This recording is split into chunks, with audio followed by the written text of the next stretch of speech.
ಓಂ ಶ್ರೀ ಗುರುಭ್ಯೋ ನಮಃ. ಫ್ರೆಂಡ್ಸ್, ಎಲ್ಲರಿಗೂ ನಮಸ್ಕಾರ. ಪ್ರೀತಿಯ ಕುಂಭರಾಶಿಯವರೇ, ರಾಶಿ ಚಕ್ರದ 11ನೇ ರಾಶಿಯಾದ ನೀವು ಜಗತ್ತನ್ನೇ ಬದಲಿಸುವ ಶಕ್ತಿಯುಳ್ಳವರು. ನೀವು ಸ್ನೇಹಜೀವಿಗಳು ಮತ್ತು ಎಲ್ಲರನ್ನ ಸಮಾನವಾಗಿ ಕಾಣುವವರು. ಆದರೆ ಜ್ಯೋತಿಷ್ಯ ಶಾಸ್ತ್ರದ ಪ್ರಕಾರ ನಿಮ್ಮ ಈ ಸ್ನೇಹಪರ ಗುಣವೇ ನಿಮಗೆ ಮುಳುವಾಗಬಹುದು.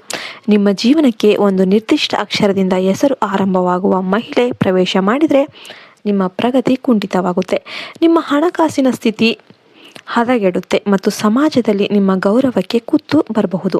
ಆ ಅಪಾಯಕಾರಿ ಅಕ್ಷರಗಳು ಯಾವ್ಯಾವು ತಿಳಿಯೋದಕ್ಕೆ ಈ ವಿಡಿಯೋವನ್ನು ಕೊನೆಯವರೆಗೂ ನೋಡಿ.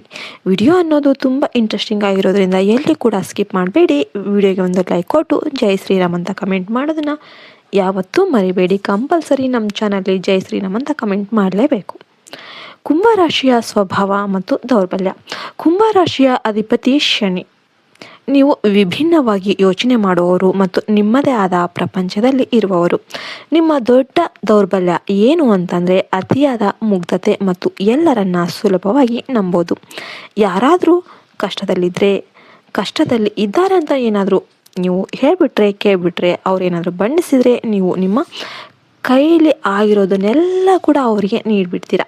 ಇದೇ ಔದಾರ್ಯವನ್ನು ಕೆಲವು ವ್ಯಕ್ತಿಗಳು ತಮ್ಮ ಸ್ವಾರ್ಥಕ್ಕೆ ಬಳಸಿಕೊಳ್ತಾರೆ. ಇನ್ನು ನಿಮ್ಮ ಜೀವನದಲ್ಲಿ ಎಚ್ಚರಿಕೆ ವಹಿಸಬೇಕಾದ ಅಕ್ಷರಗಳು ಯಾವ್ಯಾವು? ಕುಂಭರಾಶಿಯ ಪುರುಷರು ಈ ಕೆಳಗಿನ ಅಕ್ಷರಗಳ ಹೆಸರುಳ್ಳ ಸ್ತ್ರೀಯರ ಬಗ್ಗೆ ಅತ್ಯಂತ ಜಾಗರೂಕರಾಗಿರಬೇಕಾಗುತ್ತೆ. ಹ ಅಥವಾ ಹಿ, ಎಚ್ ಅಥವಾ ಎಚ್ ಐ, ಹಿ. ಉದಾಹರಣೆಗೆ ಅರ್ಷಿತಾ, ಹಿಮನಿ, ಹಂಸವಿಣಿ. ಈ ಅಕ್ಷರಗಳು ಕುಂಭರಾಶಿಯವರಿಗೆ ವ್ಯಯ ಅಂದರೆ 12th ಸ್ಥಾನದ ದೋಷವನ್ನು ತರಬಹುದು. ಇದರಿಂದಾಗಿ ಈ ಪರ್ಸನ್ಸ್ ಏನಿದ್ದಾರೆ ಇವರಿಂದಾಗಿ ನಿಮ್ಮ ಜೀವನದಲ್ಲಿ ಅನಿರೀಕ್ಷಿತ ನಷ್ಟಗಳು ಅಥವಾ ಕುಟುಂಬದವರೊಂದಿಗೆ ಮನಸ್ತಾಪ ಅನ್ನೋದು ಉಂಟಾಗಬಹುದು.